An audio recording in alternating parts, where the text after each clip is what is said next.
bem-vindo ao nosso Pod Start Time que está começando. Eu sou a Miriam Machado e este é o seu podcast de desenvolvimento. E hoje nós temos o privilégio de receber aqui o pastor Acácio, que é um privilégio enorme estar aqui conosco hoje para falar sobre um tema muito interessante.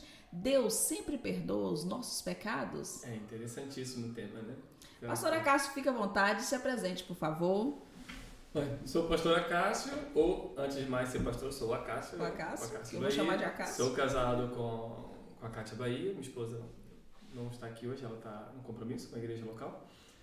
Temos 3 filhos, falando daquilo que é mais importante, né? O que vem primeiro. Sim, com certeza. Minha esposa, a Kátia Bahia, também pastora da igreja junto comigo. Temos 3 filhos, o Davi, o Pedro e a Thaís, né? Temos 2 adolescentes e uma criança em casa. E também tenho, no último ano e meio, eu recebi mais 2 filhas, que é a minha sogra, de 65, Isso é maravilhoso. e a avó da minha esposa, de 85. Então, nós somos 7 pessoas em casa. Então, pastoreamos uma congregação na Quinta do Conde, a Assembleia de Deus na Quinta do Conde, que pertence ao Ministério da Assembleia de Deus do Amado, do pastor Paulo Branco. Seríamos esses anos todos. A Cátia também tem a empresa dela, o trabalho dela. Nós somos diretores do Casados para Sempre em Portugal, Ministério de Casados para Sempre. Fantástico esse projeto. Tem sido bom, tem sido um desafio. E acho que tudo, tenho 3 cães e... Maravilha, gente! E é um pastor muito querido pelas ovelhas, tá? Porque quando eu falei que o pastor Acácio estava vindo, eu achei impressionante como manifestou no meu Instagram as suas ovelhas, né? Sério? As pessoas que estão lá sendo lideradas por você. Não posso me queixar, eu sou um pastor muito abençoado. Graças a Deus, esse é um muito abençoado por eles, isso é fantástico. Sem mais demora, nós vamos entrar no tema e você fique à vontade para estar falando pra gente aí. Se Deus sempre vai nos perdoar? Tem muitas pessoas que têm assim essa dúvida, porque nós acreditamos que Deus é amor, mas também temos que entender que Deus também é justiça. Então, exatamente. Eu vou deixar tudo na sua mão. Tudo estou na minha mão? prontinha aqui para receber. Tem uma partilha, tem que ser uma partilha. Tem uma partilha que tem muitas perguntas aqui, mas Ok. fique à vontade. Eu sinto de graça para poder responder a todos corretamente. É interessantíssimo, acho interessantíssimo o perdão de Deus e, em consequência, o amor de Deus, né? Porque o perdão é fruto do amor de Deus. Verdade. E é algo que eu demorei muito a perceber quando eu me converti. Porque eu era católico, ferrenho, fui católico minha vida inteira. Quando eu fui me casar, o padre queria cancelar meu casamento para eu ir para o seminário de padre. Aí a Kátia do meu lado, o padre assim, e a Kátia do meu lado. E ele queria ter certeza e tal. E eu pensei assim, o padre não tá percebendo. A noiva está aqui do meu lado. Está aqui do meu lado. Depois eu me converto e eu comecei. Eu sempre fui um leitor ávido da Bíblia. Então, quando era católico, eu lia muito para contrapor os cristãos evangélicos. Olha, que legal. Eu estudava muita argumentação para ir contra os evangélicos. Sim. E curiosamente, não que todos sejam, mas o cristão, né, como se referiu o cristão, que me deixou assim, sem resposta foi a Kátia. A Kátia, na altura, ainda lia mais do que eu. Então, ela me fazia perguntas que eu não sabia responder. E é importante nós sabermos que o perdão é um ato voluntário de Deus. As pessoas, às vezes, quase que colocam o perdão de Deus como uma obrigação de Deus. É verdade. O perdão de Deus não é. Deus não me deve nada. Deus não precisa de mim para nada. Então, antes de mais, o perdão é um ato voluntário de Deus. Então, se é um ato voluntário, quem decide se perdoa ou não perdoa, quando perdoa ou quando não perdoa, é quem está fazendo. Meu Deus. Então, não é quem é o alvo do perdão. Então, eu acho que é bom ter esse pano de fundo e perceber que o perdão é um ato voluntário de Deus. Deus perdoa porque Ele quer perdoar. Verdade. E porque, então, não está condicionada à minha vontade. Antes de tudo, a predisposição vem de Deus. Então, o pessoal muitas vezes diz, faz que Deus perdoa. Será que perdoa? É isso? Será que perdoa? Essa é a questão. Então, é importante nós pensarmos sobre isso, porque Deus perdoa, é um ato voluntário de Deus, mas a Bíblia apresenta alguns requisitos para o perdão de Deus. E eu me lembro quando me converti, tinha um irmão que orava na igreja, ainda ora, E ele diz assim, Senhor, Tu és grande e terrível. E eu ficava assim, como Deus é terrível? Deus é amor, mas como é que Deus é terrível? Sim. E um dia eu parei para esse irmão, ele até pastoreia, agora é pastor, está pastoreando uma igreja em Pinhal Novo, meu grande amigo Rafael Luz, também é um empresário, cara top. E eu lembro que por causa da oração dele, eu ia procurar no dicionário. Olha a questão de ser terrível. E que terrível pode ser uma conotação negativa ou não. Ou não. E aí então eu pensei, não, realmente. Aí comecei a ver na Bíblia, terrível, terrível é cair nas mãos de Deus. A Bíblia diz que é terrível cair nas mãos de Deus. Então Deus perdoa? Perdoa. Esse é um ponto. Perdoa por quê? Porque é um ato voluntário dele. Porque ele quer perdoar. Porque ele tem um objetivo. Deus é intencional. Ele quer restabelecer a comunhão. Agora, não dá para ter comunhão com quem não quer. Nossa, que forte. Não dá para ter. Até Deus respeita isso. E muitas vezes nós não respeitamos. E Deus respeita isso. E então, por isso que há dois destinos para o ser humano: céu e inferno. Sim. Quem quer ter comunhão vai estar com o Senhor. É claro. Quem não quer, destino eterno também é outro. Então Deus perdoa, mas em que moldes? Então, eu não sei quais são as perguntas que você tem para colocar. É verdade.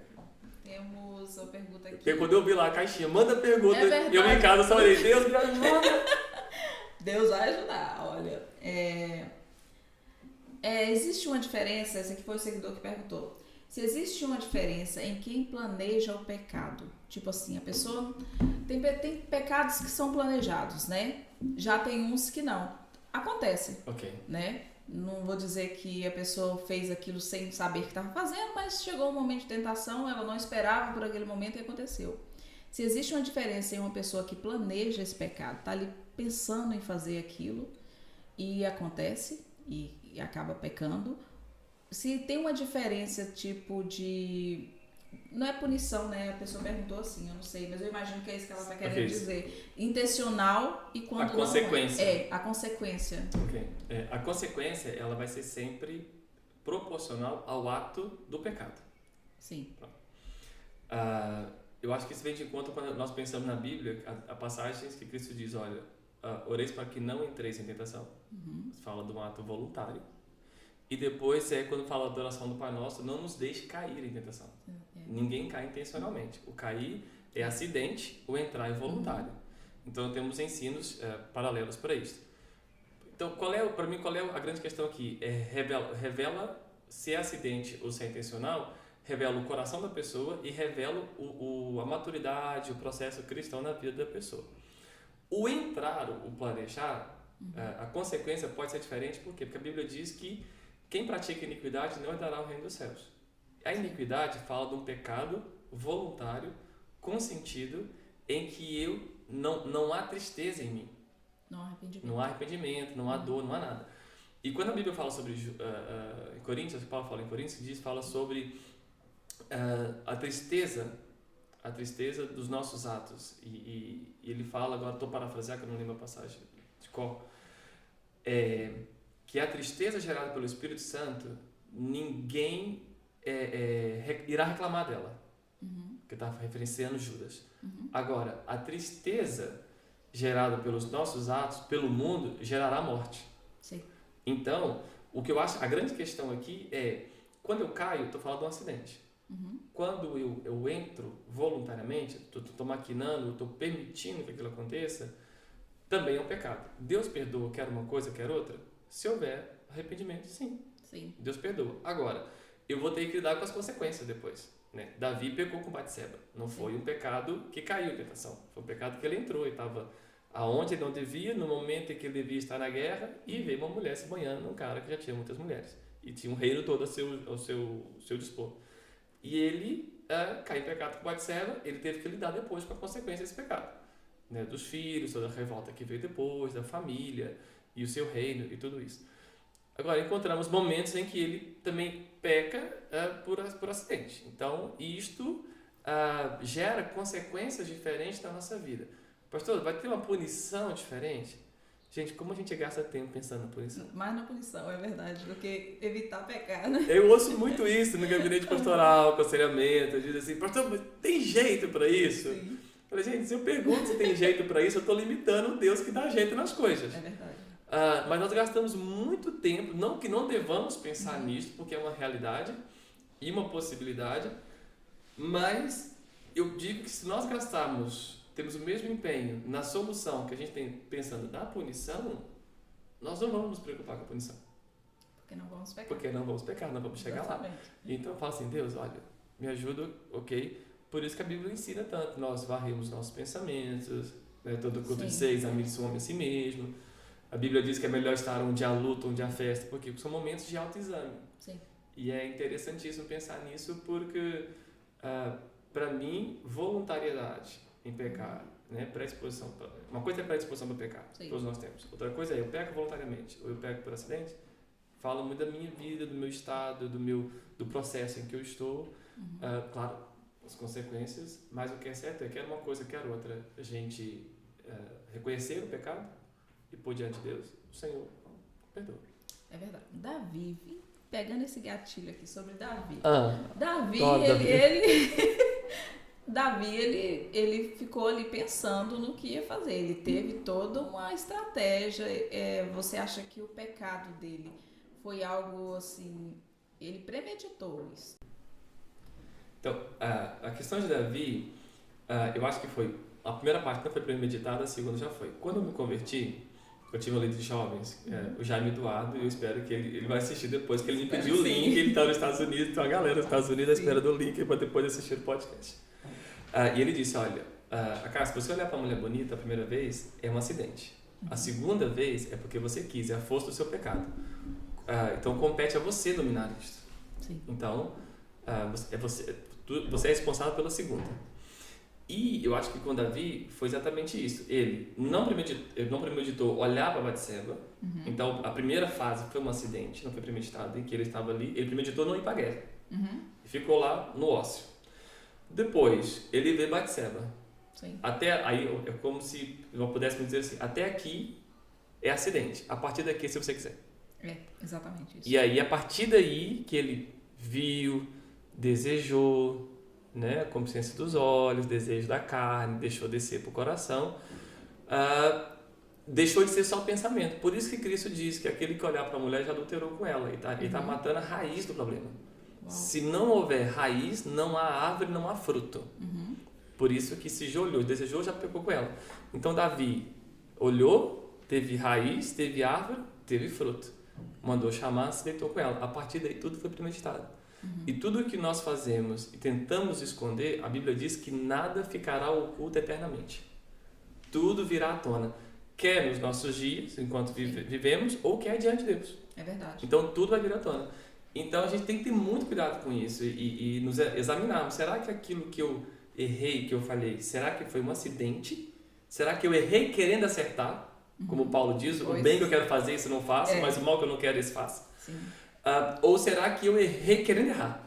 É como quem fala do pecado, fala de outras áreas da nossa vida. Podemos procrastinar e dizer, olha, mas eu não fiz por quê? Não fiz porque não deu, porque eu não tive tempo, ou porque eu quis ficar na Netflix.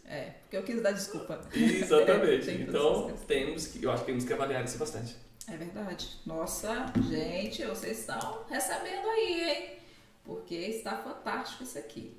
É normal, essa aqui é a pergunta minha mesmo, é normal a gente sempre pensar que vamos cometer um erro e vamos ser perdoados?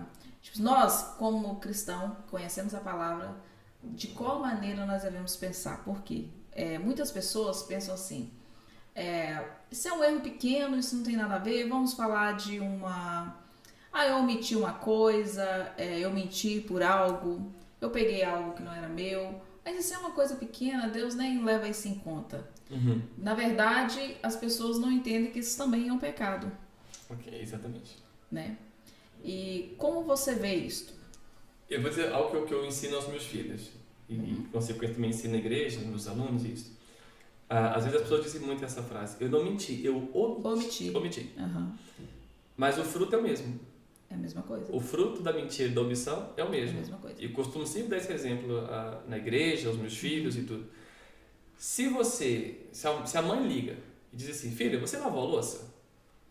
Aí a filha diz assim, mãe, o que você acha?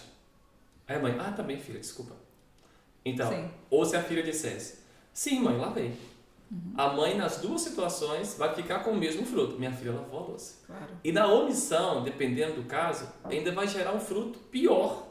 Porque a mãe ainda pode se sentir culpada porque perguntou e a filha... Por que você acha? Nossa, eu duvidei da minha filha. E tal, não sei o quê.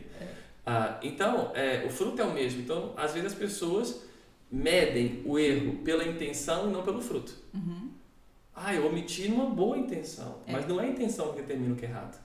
Exatamente. É o ato e o fruto. Então, será que eu posso fazer as coisas pensando assim, é uma coisa pequena? No mundo espiritual, na palavra, no reino de Deus, não há aplicabilidade para essa frase. Sim. Os fins justificam os meios. Não existe isso. É exatamente o contrário.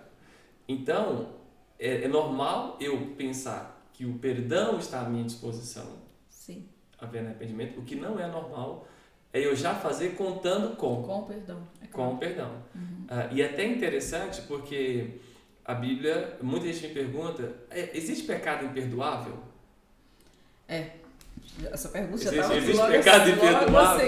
Eu não sei se depois eu preciso ter tempo para falar sobre isso. Sim. Que é uma coisa que me pergunta imenso. Se existe pecado imperdoável, né? E temos tempo, né, para responder isso. Temos, fica à vontade, já ia mesmo perguntar isso. É interessante porque nós encontramos um relato, e eu sou fascinado pela Bíblia e estou sempre dizendo às pessoas, vocês têm que ler tudo, não só um texto, tem que ler o contexto. Cristo está fazendo seu ministério, beleza, cura um, cura outro, cura um, cura outro. E é interessante que essa passagem do famoso pecado imperdoável, da blasfêmia contra o Espírito Santo, que muita gente fala, aparece nos 3 evangelhos, Mateus, Marcos e Lucas. E Mateus é o mais detalhista deles 3. E é incrível porque, assim, diz o texto, Marcos 3, agora Lucas e Mateus, eu não me lembro qual é o capítulo. Mas diz o texto, em Mateus, e Marcos diz que ele era mudo, e Mateus diz que ele era cego e mudo. Às vezes eu chego, eu não sei vocês, né? Porque tem uma galera aqui que vocês não estão vendo. Mas sim, tem pra cá. Eu fico imaginando, eu lendo, e a minha cabeça, eu fico imaginando como na série do The Chosen. Eu chego ali, eu tento imaginar daquela forma. E aí, eu fico imaginando, eu vendo Jesus. Aí, o cara cura um cego. O cara cego e mudo. E diz que Cristo vem, cura-o, ele é liberto dos demônios. Sim. E porque é liberto dos demônios, volta a enxergar, volta a falar. Não, é cego e isso. Pronto, é a problemática dele. O que acontece? Aí os fariseus, que é a galerinha tóxica da altura, sim, que só eu dizia que eram os seguidores por curiosidade. Né? Odiavam Jesus, mas estavam sempre lá no rolê, como diz os jovens. E aí eles chegam ali e chegam e falam assim, ele cura por Beelzebul, pelo poder de Beelzebul. E Cristo olha para aquilo, ele cura por Beelzebul. Interessante. Para pensar no que você está dizendo. Que é outra coisa que eu penso muito. Às vezes as pessoas não se ouvem o que estão dizendo. E ele diz assim, agora eu vou fazer a leitura da Cássio Bahia. Se eu curo por Beelzebul, então eu estou dividindo o meu reino. Sim. E aí que dá o ensino, um reino dividido não subsiste. Senão se destrói a ele próprio, o reino dividido. Então se eu curo por Beelzebul, então eu estou destruindo o meu próprio reino. Ou seja, Cristo ganha. O poder do diabo é aniquilado. Agora, se eu curo pelo poder de Deus, então o reino de Deus é chegado a vós. Em outras palavras também, o reino de Deus, o diabo nem perde. Então, é interessantíssimo isso, e às vezes aquelas coisas que são ensinadas sem serem diretas. É como se Cristo dissesse, eu ganho de igual forma. Vocês me atribuam a origem do poder, seja o diabo ou seja o rei, é igual a uma pessoa muito segura de si mesma, né? Eu ganho na mesma. A minha vitória está garantida na mesma. Depois ele diz, olha, todo pecado pode ser perdoado, será perdoado a vocês, menos a blasfêmia contra o Espírito Santo, quer para essa geração ou para as vindouras. Então ele dá um ensino. O que eu estou dizendo aqui não é que eu já vi gente dizendo que isso era consequência hereditária. Esse não era o ensino. O ensino esse ensino é para agora e Para as outras gerações que vierem, como uma promessa do revestimento do Espírito Santo. É para vocês, para os filhos, para os filhos dos filhos. Depois ele diz, aí a grande questão que você põe é, o que é o pecado perdoável? As pessoas perguntam, todo ser humano está à procura de um ato. Sim. Olha, você, para depois dizer isso, você pode fazer tudo menos isto. Porque isto não tem perdão. Não tem perdão. Não tem perdão, tipo, você fez, já era, irmão. Arruma as malas pro inferno, acabou a tua história, você já está arrumado. A grande questão ali da passagem não era um ato específico, né? Por exemplo, como mentir, como me enganar. A grande questão ali era eu atribuir voluntariamente ao diabo algo que Deus está fazendo. Então o ato é se eu falar que não é de Deus. Eu falei, não, ainda não é isso. Está caminhando, mas ainda não é isso. Então, qual é a ideia? Se eu estou dizendo, se eu estou anulando completamente, se eu estou abrindo mão toda a declaração divina, toda a palavra, toda a fé, tudo isto, qual é o efeito que o perdão tem para mim? Nenhum. Então, por que é imperdoável? Porque eu nunca vou pedir perdão. Com certeza. Para chegar a esse ponto. Chegou a esse ponto, aí a pessoa diz, mas se a pessoa chegar nesse ponto e volta? Aí eu digo assim, você está entrando numa área que não é tua. É algo que pertence a Deus. Sim. E às vezes nós queremos entrar nas áreas que pertencem a Deus. Então, o Senhor, estou falando assim de uma forma muito simplista. Então, o que Jesus está ensinando a eles, e os seus ouvintes, e a nós, é que nós podemos cair num estado em que nós vamos abrir mão completamente de Deus. Por isso que Hebreus diz, não deixem a vossa congregação, como é o hábito de alguns, depois se esforcem na fé, estimulem-se mutuamente para que não aconteça isso. Recentemente na igreja nós temos estudo sistemático do livro de Isaías, e para mim, talvez por causa do momento que eu estava vendo na minha vida, capítulo 1 de Isaías arrebenta com tudo. Sim. Logo ali os primeiros versículos, quando ele diz assim, olha, o jumento e o burro sabem quem são os seus senhores, Israel não sabe. Aí eu, quando eu olho para os irmãos, eu digo assim, sabe o que Jesus está dizendo aqui? Tradução da Cássio Bahia, vocês são piores que o burro. Porque o burro sabe quem o alimenta, sabe quem manda nele, a jumenta também, vocês não sabem. E fala sobre, a Bíblia fala sobre o coração duro, a Bíblia fala sobre a mente cauterizada, a Bíblia fala sobre um estado em que a pessoa está, que para ela não está nem aí para Deus. Então, a pessoa quando chega nesse estado, ela vai negar tudo que é de Deus. Então, por que ela vai ser imperdoável? Porque ela não vai precisar do perdão, porque ela não haverá arrependimento. E o perdão é para quem apresenta arrependimento. Quando os fariseus eles chegam à casa de Mateus e está tendo um jantar com os pecadores, publicanos e toda a gente que era considerada da escória da sociedade, e os bonitinhos embroados chegaram, eles começam a questionar, dizem, mas o seu mestre come com essas pessoas? E ele tem uma resposta fenomenal. Eu vim para os doentes. Você se considera são? Eu não dou para você. Uau! E aí, então assim, você não precisa de mim. Então, aí é essa a ideia.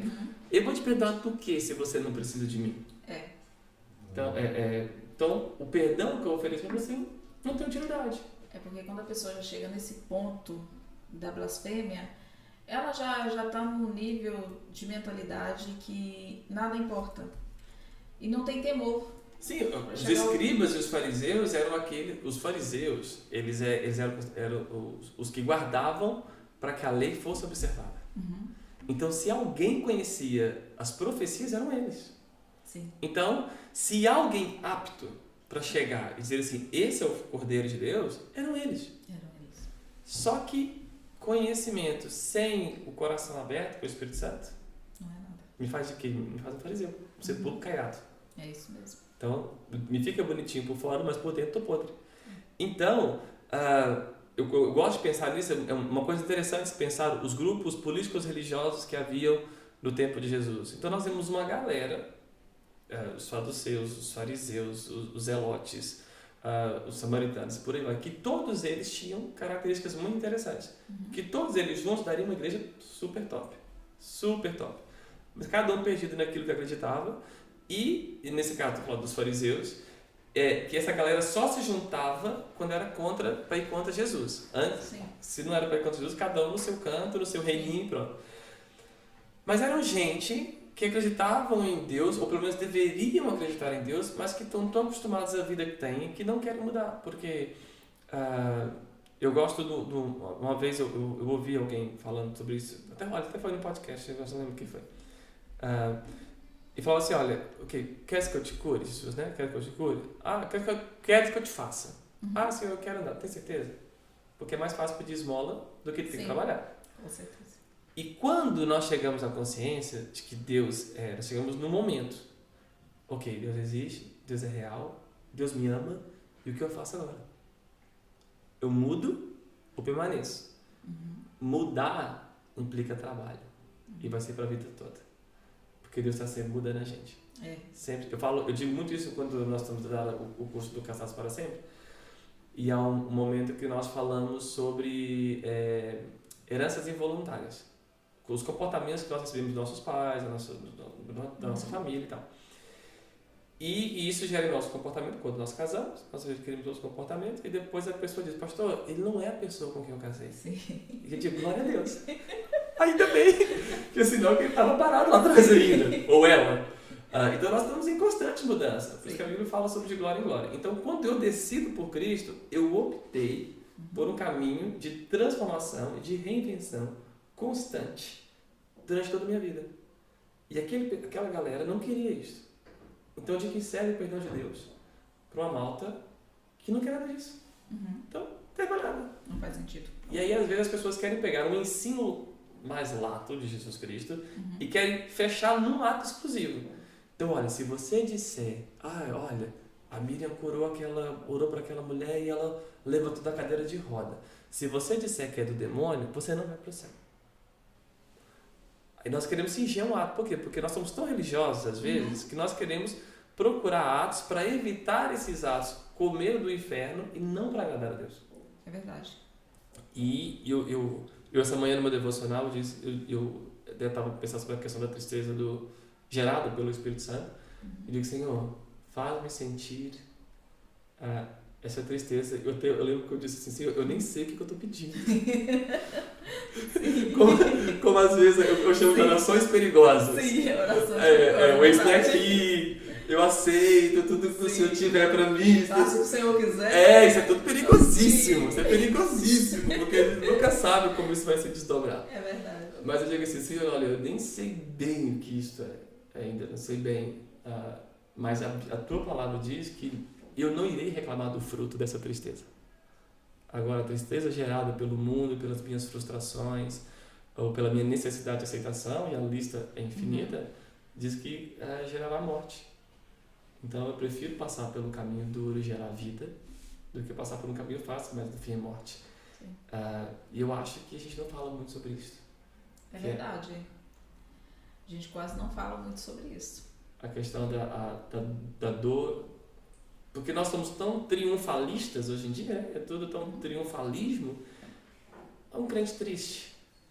A Bíblia diz que ao tempo... Olha, eu hoje estava de manhã cortando o cabelo, estava falando com o meu barbeiro, e meu barbeiro, eu disse, você vai aonde? Eu falei, rapaz, você corta esse cabelo, eu podcast da Miriam. Tá muito bem contado. Aí ele pegou, aí estamos a conversar os dois, ele falou sobre tristeza, eu falei, olha, a Bíblia diz que há momentos para isso, e que é bom. Sim. Chore, põe para fora, sei lá, vamos, dá teu jeito, mas vai na presença de Deus. E aí, as pessoas não falam muito isso, é tudo muito triunfalista, tudo muito vitorioso, tudo muito isso, e depois geram comportamentos que não são os melhores. Então, sobre o perdão, Deus perdoa sempre. Deus perdoa. Se eu estiver dentro dos requisitos. Sim. Deus nunca baixa a fasquia padrão para nada.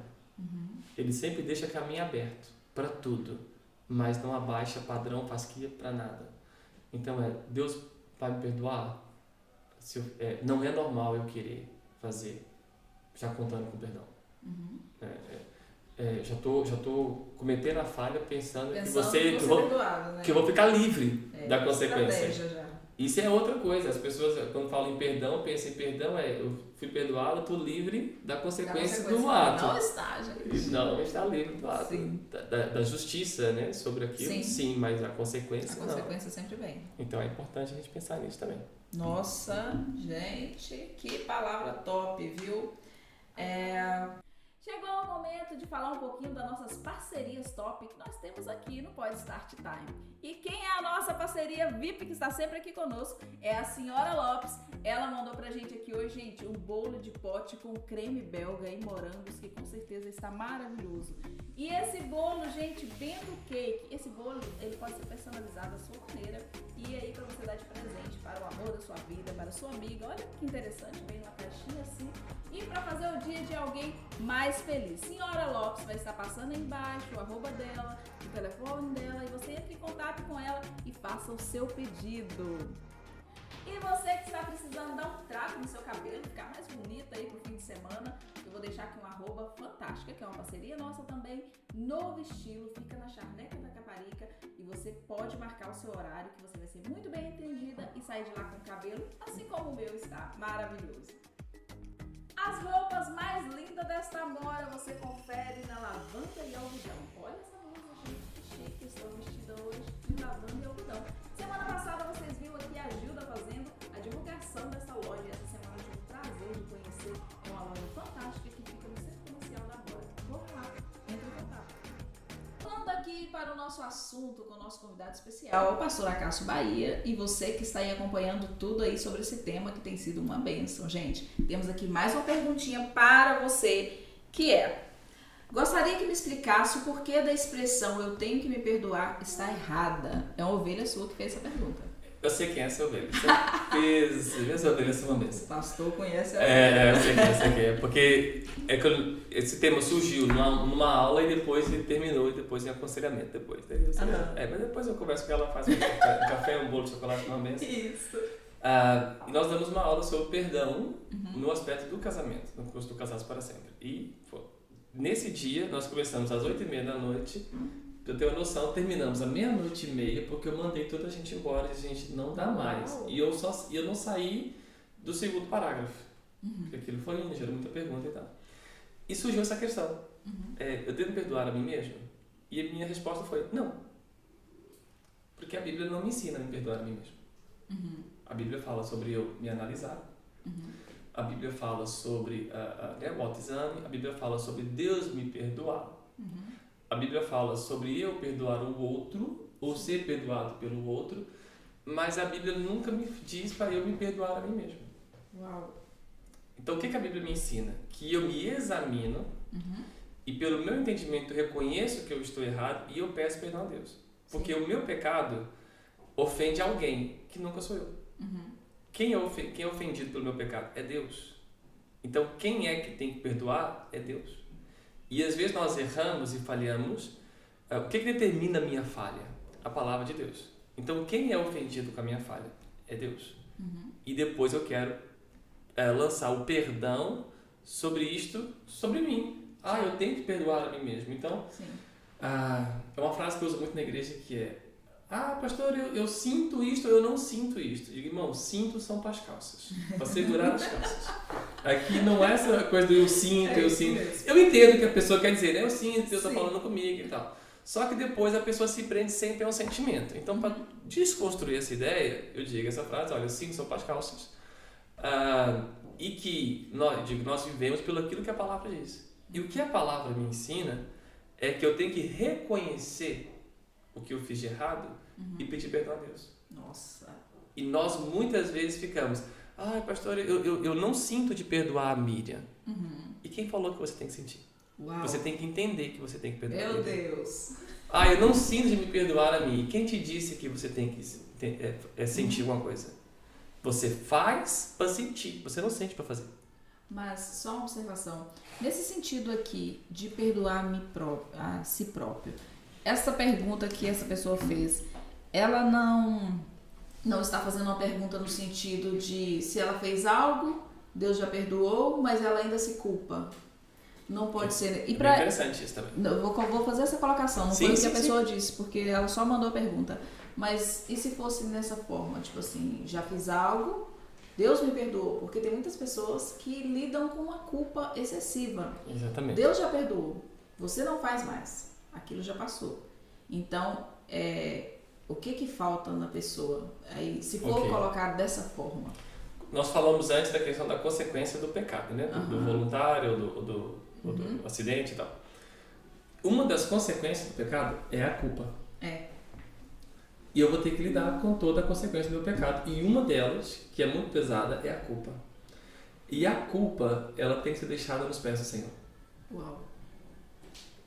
Eu me sinto culpado, porque eu transgredi com meu Deus. Sim. E Ele disse, vinde a mim, cansados e oprimidos. E nós pensamos em oprimidos só por demônios. E eu vos aliviarei. Mas a gente está oprimido por traumas, por culpa, por frustrações, por coisas que fizemos. Ou não são pecados, por exemplo, um projeto que deu errado. E nós trazemos isso conosco. Houve um momento na minha vida em que eu, num momento de autoavaliação, eu perguntei para Deus por que é que eu... vou ter que... Amor, você me desculpa, tá? Vou ter que mas tem uma coisa minha, que ela nunca me pediu isso. Por exemplo, quando eu me casei, a minha mulher queria alguma coisa e eu tinha que arranjar maneira de arrumar aquilo. E às vezes não era nem um pedido, era, olha, que blusa bonita, né, daquela lavanda e algodão. Lavanda e algodão, gente. E eu ficava assim, olha, assim que eu puder, claro, não fazer nenhuma besteira, me endividar, nada disso, mas eu ficava, era um pensamento recorrente. E aí um dia, porque há coisas que só Deus trata. E um dia eu orando, e eu comecei a pensar, gente, mas por que eu fico assim tão preocupado? Eu disse, Deus, por que é que eu fico assim? E é tão importante as perguntas certas. Por que eu fico dessa maneira? Eu reconheço que eu fico dessa forma, inquieto. Por quê? Aí houve um dia, quando nós fomos para o seminário, nós perdemos a nossa casa. Nós abrimos a nossa casa, alugamos, e aquilo deu um problema, e tivemos que devolver a casa. Nós tínhamos comprado, e hoje não me arrependo. E o Senhor me disse assim, olha, você se sente culpado por ter perdido a casa, e você tenta compensar a tua mulher com tudo que você acha que ela deseja, mas ela nunca te pediu. Nossa. Não, aqui foi um murro no estômago. Sim. Falei, Deus, por que ele te pergunta as coisas aí? Amém. Mas ao mesmo tempo foi libertador. Foi. Então, a culpa, por exemplo, nós pecamos, nós falhamos, aí nos sentimos culpados. E depois porque nós queremos resolver tudo, incluindo a culpa. Mas a culpa, eu entendo, olha, eu sei, eu fiz errado, reconheço que fiz errado, peço perdão, Deus me perdoa, mas eu não sinto aquilo. Então, como é que eu lido com isso? O que eu digo sempre é, continue fazendo o certo, que a palavra de Deus diz que é certo, e nos seus momentos devocionais, entregue essa culpa para Deus. E quando é um caso de ofensa, que te ofender, fizeram mal contra ti, entrega o ofensor para Deus. Sim. Entrega a culpa para Deus. Entrega a tua dor para Deus e deixa o Senhor fazer isto. E as pessoas ficam naquela coisa, eu fiz mal, eu reconheço, eu tenho que me perdoar. Onde é que está Deus? Pois. Então, eu digo muito isso, irmão, você está numa cadeia chamada eu tenho que me perdoar. Ou eu tenho que sentir, porque nós associamos perdão a alívio. Eu estou aliviado, Deus me perdoa. Aí, às vezes, esse alívio não vem logo. E aí, então, por onde eu passo, então, pastor? O que eu digo sempre, entenda e faça o seu culto racional. Você entendeu que pecou, você entendeu que falhou, você pede perdão a Deus. Mas eu pequei contra, a Bíblia fala sobre o pecado contra o próprio corpo, né? Sobre a coisa da pornografia. Sim. É um pecado peca contra si mesmo, né? Então, mas está falando de onde aquele pecado afeta. E quando eu minto para você, eu estou pecando. Contra você, estou causando efeito na tua vida. Claro que na minha também estou pecando. Mas quando, por exemplo, pornografia, eu estou me afetando a mim próprio. Com certeza. Então, só que estou gerando coisa muito profunda. Eu estou pecando contra mim. Então eu tenho que pedir perdão a quem? A mim? Não, a Deus. Porque foi Deus que disse que é pecado. É Deus que determina isso. Então, se Ele determina o que é o que não é pecado, é Ele também que fica ofendido quando aquilo não é cumprido. Então, eu tenho que pedir perdão a Deus e tenho que entregar o pacote todo nas mãos de Deus. E eu digo, irmão, nós fomos ensinados a ter fé para mover montanhas, para operar milagres, para abrir porta e janela onde não tem, levantar mortos. Tá certíssimo. E por que essa mesma fé não pode servir para outras coisas? Sim. Que eu estou pondo, Deus, eu tenho fé que o Senhor está comigo nisso. Nossa. E entrega para o Senhor. Eu tenho fé que o Senhor vai resolver isto. Eu tenho fé que o Senhor vai pôr isto no lugar. Isso é um dom. É o dom da fé. É uma resiliência sobrenatural. E que é outra coisa que a gente não fala muito nas igrejas. A fé para esperar, a fé para confiar, não só no sobrenatural, nas batalhas físicas, mas as internas também. Nossa, é muito interessante isso, porque realmente lidar com a culpa não tem como a pessoa evitar logo de imediato. É um processo. É o processo, né? Só que também nós temos que aprender a deixar nas mãos de quem tudo pode.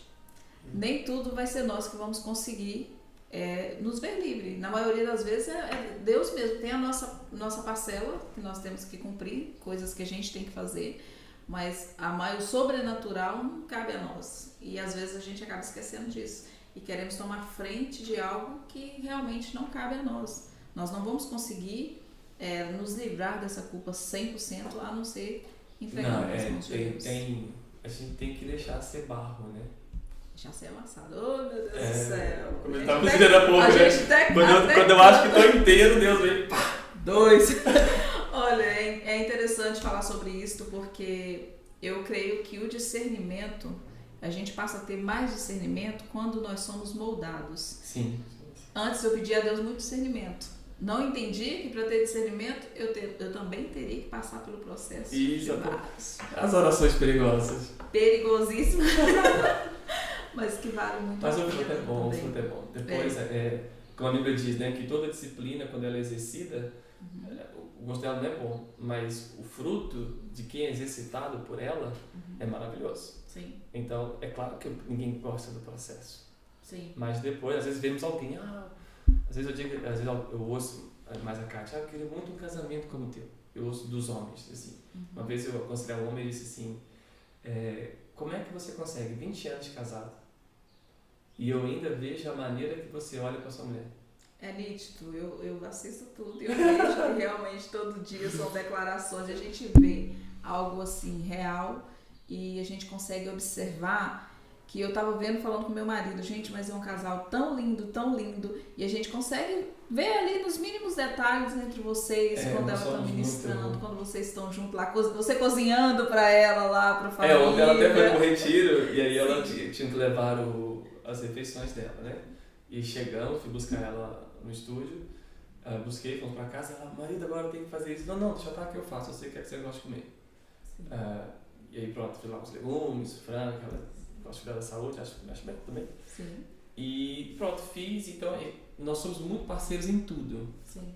Então na igreja, como dizer, é fechamento, como eu disse hoje.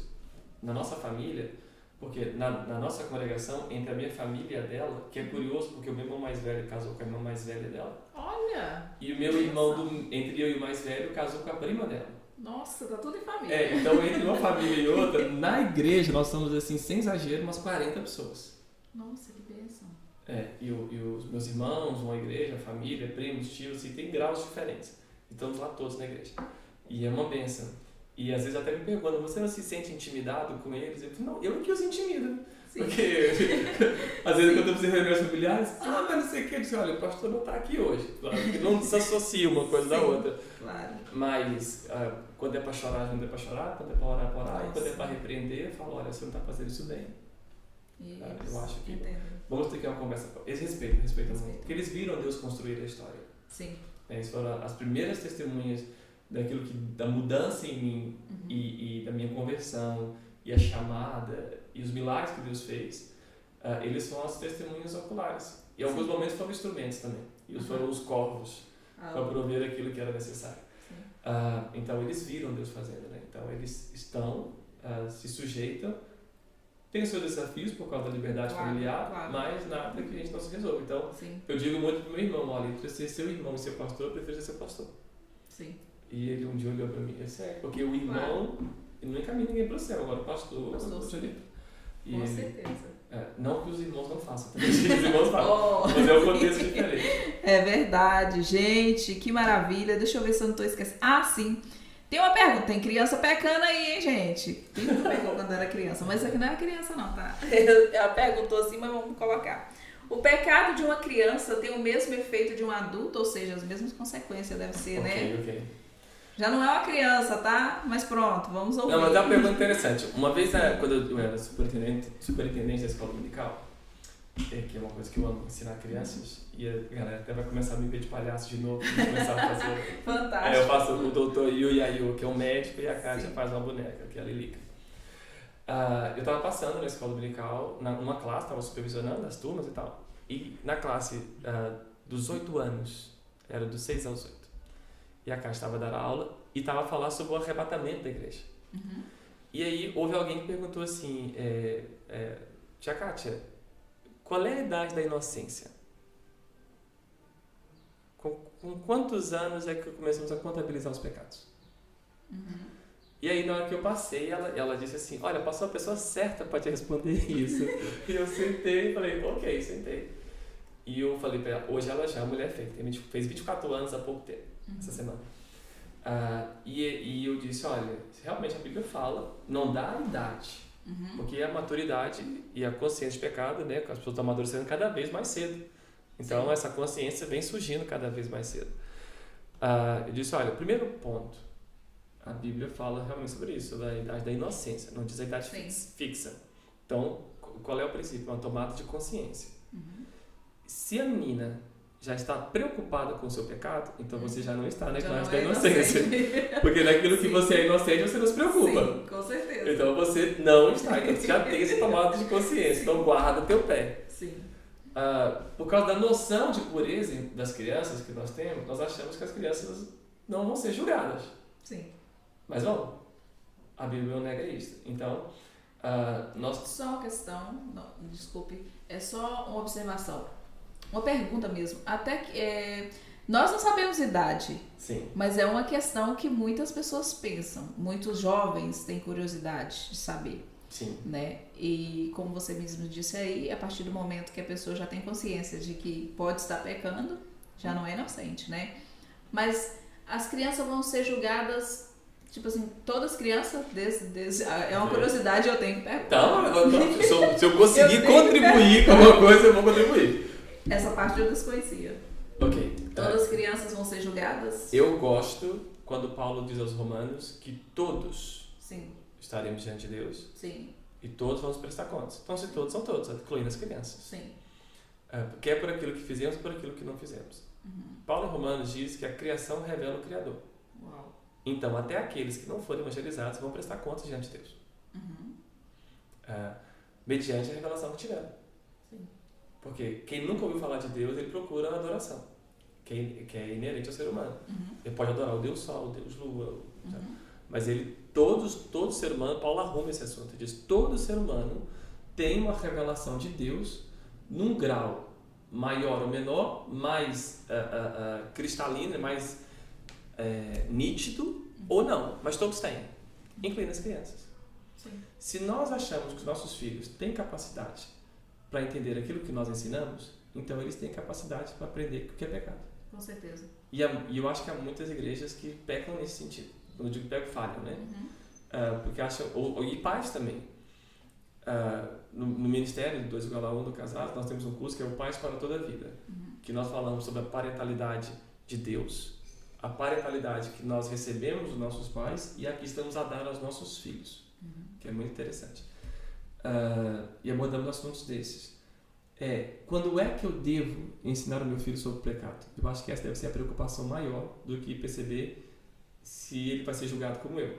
C.S. Lewis tem uma frase interessantíssima que é: o coração de uma criança é de quem chega primeiro. Então quem chegar lá primeiro é que vai ser o norte do coração daquela criança.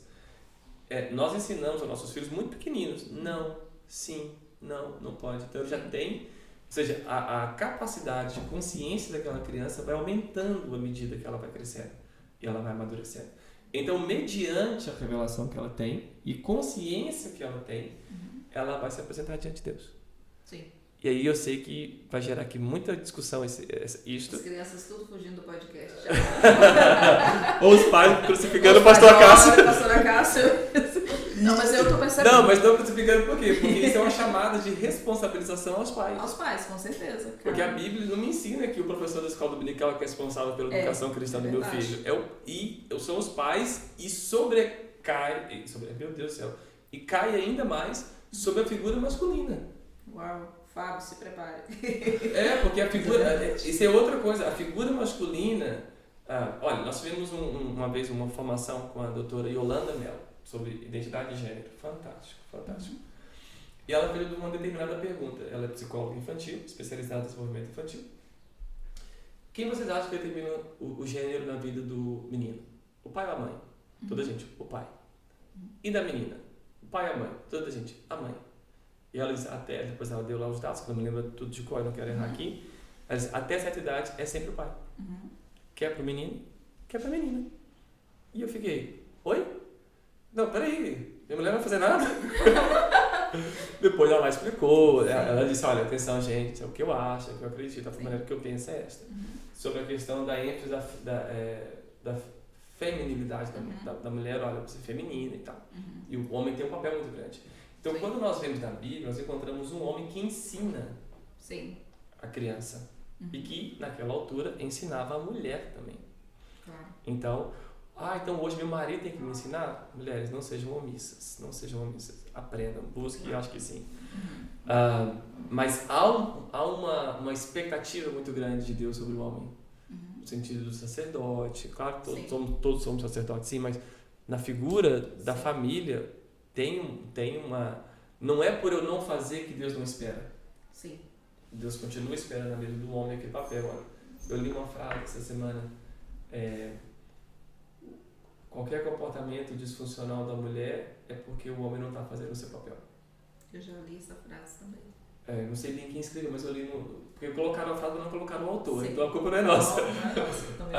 Então, tem um papel muito grande. Eu fui a um retiro ano passado chamado Dead Camp, que é um ministério que está sendo inserido em Portugal, que hoje, eu não fui porque eu estou aqui, né? Sim. Eu até me chantagearam. Eu falei assim, não dá, já tenho compromisso. Sim. Foi fantástico. Olha, eu confesso que eu fui pensando assim, eu vou lá para passear com meus filhos, porque eu sou um bom pai. Eu sou o diretor do Educação para Sempre, pai para toda a vida. Eu sou um bom pai, eu fui nessa presunção. Quando eu chego lá, cara, que murraço no estômago. E depois eles ministram as crianças separadas, depois ministram os pais, depois juntos, fazemos jogos, divertidíssimo. Recomendo Dead Camp, a palavra da vida, muito bom. E depois fizemos um TPC, pais e filhos. Que nós tínhamos que perguntar para os nossos filhos o que eles achavam da nossa paternidade. Filha, aproveita agora, papai não dá sempre essa chance. Sempre assim. Fala agora, fala tudo. E foi terrível no bom sentido. Sim. Foi um momento marcante para mim enquanto pai, porque nós nos abraçamos, nós choramos, eu pedi perdão. Eu não prometi perfeição, prometi entrega e que eu ia tentar melhorar nesse sentido.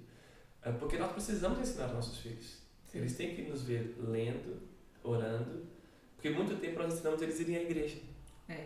Eles precisam ver a nossa vulnerabilidade, a nossa dependência. Como? Orando. E não é orando só postados em voz alta na igreja. Não está errado. Mas eles têm que aprender a vida deles com Deus vendo a vida dos pais. Exatamente. E juntos, olha filho, qual é o teu problema? O pai vai orar contigo. Porque não é tanto preocupar, ele vai ser julgado igualzinho a mim, porque eu estou procurando uma razão para dizer que isso é injusto. Sim. Não, ele vai mediante aquilo que ele tem. E se você quer aumentar a probabilidade que ele vai para o céu, seja o melhor pai, a melhor mãe possível para ensinar as escrituras. Porque eles aprendem. Sim. Eles aprendem. Eu me lembro, meu filho Davi, quando ele tinha 6 anos, ele chegou para mim, estava muito triste da escola, e disse, quem foi, filho? Pai, os meus colegas da escola estavam brincando sobre ser gay. E eu disse, filho, mas o que tu acha sobre isto? Normalíssimo. E eu, por quê? Eu mesmo percebi que na escola estavam ensinando essa opção desde muito pequeno.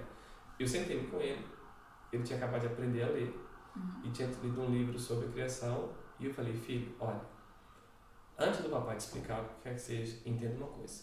todas as pessoas são alvos do amor de Deus. Sim. Todas. Independentemente do que elas escolherem para a vida delas. E ele diz, pai, até o jardineiro, não sei porque saiu assim. Até o jardineiro, eu não sei por que ele saiu aquela. E ele disse, filho, todas. Deus ama todas. Como papai. Papai te ama, papai ama teus irmãos. Mas se você fizer algo errado, papai vai deixar de te amar? Ele disse, não, pai. Deus é assim. Agora, papai não concorda com certos comportamentos. Deus também.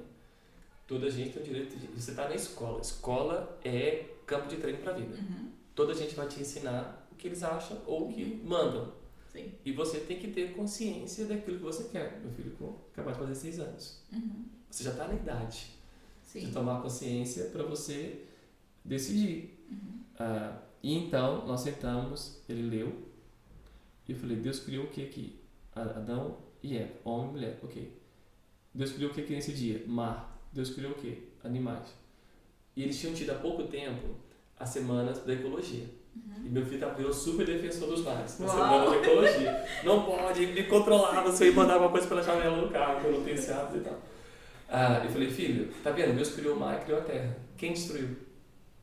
O homem. Deus criou os pássaros. Quem matou os animais que estão na extinção? O homem. O que Deus criou aqui nesse dia? Homem, mulher, família. Quem está deturpando isso? Aí, o homem. E aqui na cabeça dele, e meu filho mais velho, assim, para mim o perigoso é quando ele para. Ele parou. Eu falei, o que foi, filho? Partilha com o pai.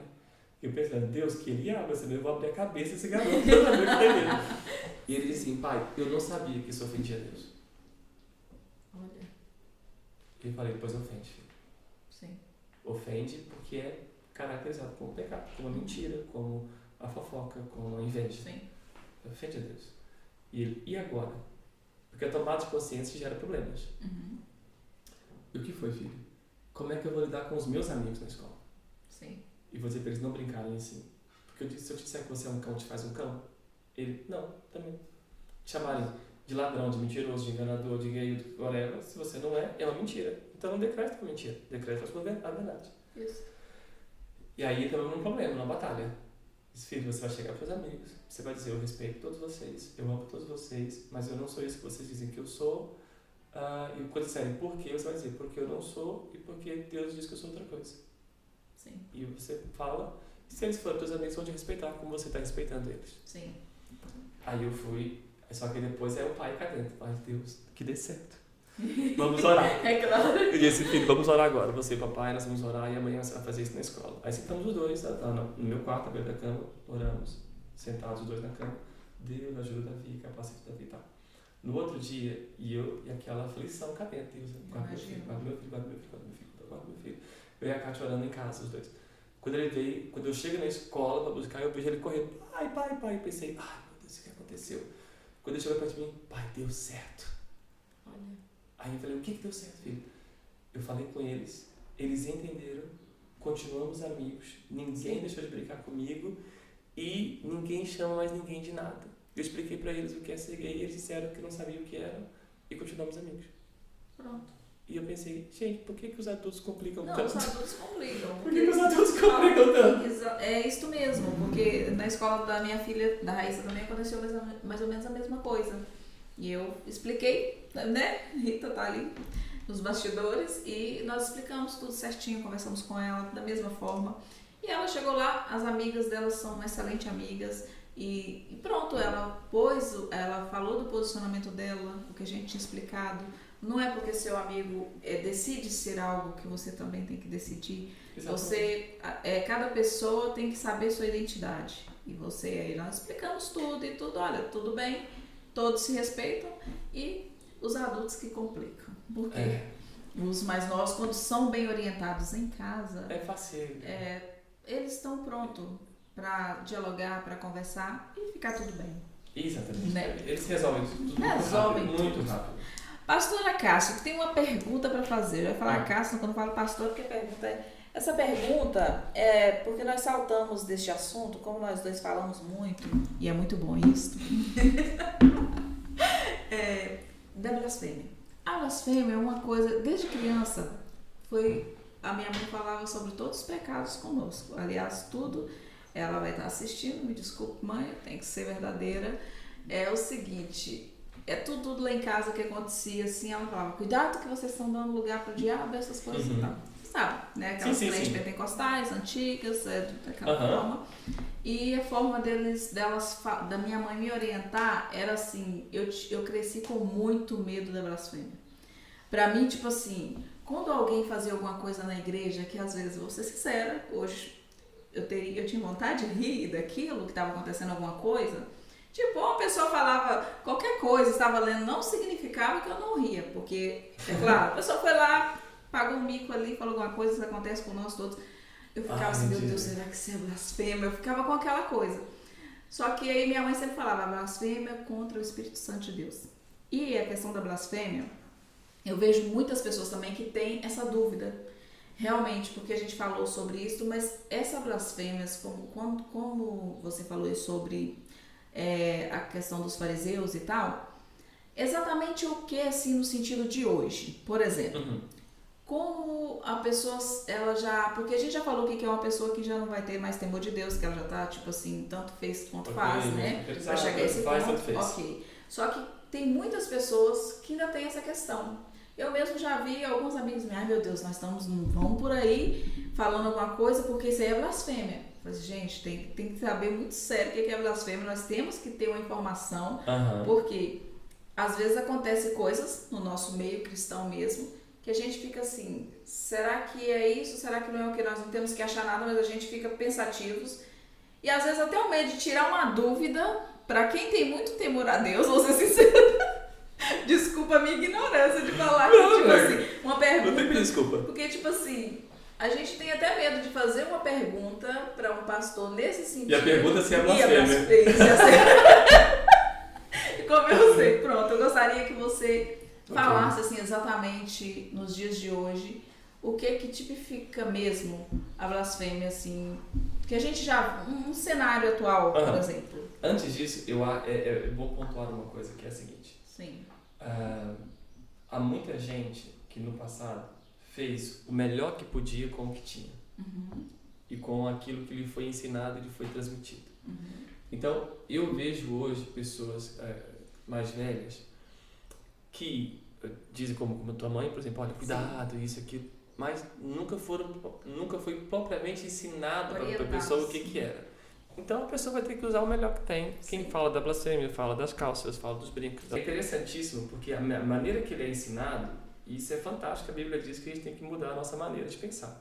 Né? Renovar a nossa mente para experimentar a vontade de Deus. Então o que acontece? Como eu fui sempre ensinado que é um ato, quando eu penso no assunto, meu cérebro automaticamente vai procurar um ato específico. Vamos supor que mentir é a blasfêmia. Então, ainda que me ensinem que não é mentir, quando eu ouvir o assunto durante um tempo, até eu reprogramar minha cabeça, eu vou sempre procurar naquela mentira. Que é a mentira. Não mente porque você é blasfêmia.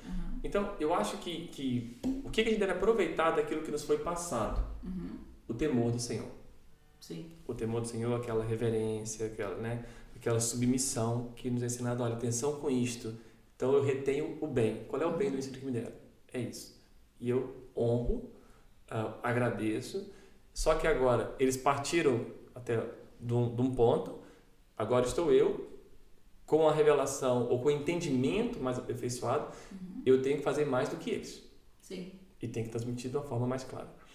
Então, a blasfêmia, nós podemos procurar na Bíblia, nós não vamos encontrar um ato específico. Na minha opinião, Cássio Bahia, é um estado em que eu não sei. Já me perguntaram, pastor, quando é que eu sei que eu perdi a salvação? Essa foi boa essa pergunta. Querem saber tudo. Salvação posso perder? Eu, na minha maneira de pensar, sim. Porque a Bíblia diz para eu cuidar daquilo que me foi dado, que ninguém me tire daquilo que me foi dado. E tem outros textos, né? Podemos entrar aqui na discussão calvinismo versus arminianismo.